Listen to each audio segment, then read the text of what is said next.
हामीले दशकौं बितायौं, कहिले व्यवस्था बदल्न त कहिले अवस्था बदल्न। तर हरेक चुनावमा हामी एउटा भ्रममा पर्यौं।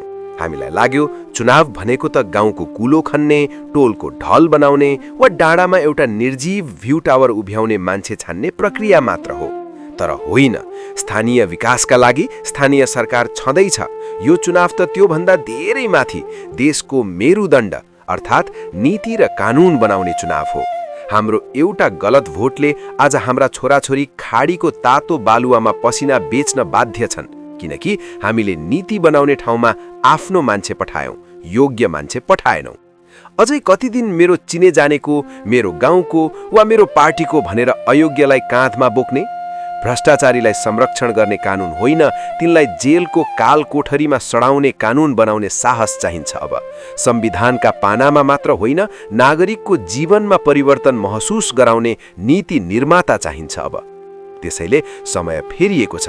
अबको भोट नाताका लागि होइन, न्यायका लागि हो। अबको भोट धर्म वा जातका लागि होइन, देशको प्रतिष्ठाका लागि हो। देशभरिका सम्पूर्ण आमाबुबा, दाजुभाइ तथा दिदीबहिनीहरू, यो चुनाव पुरानो गल्ती दोहोर्याउने होइन, नयाँ इतिहास लेख्ने अवसर हो।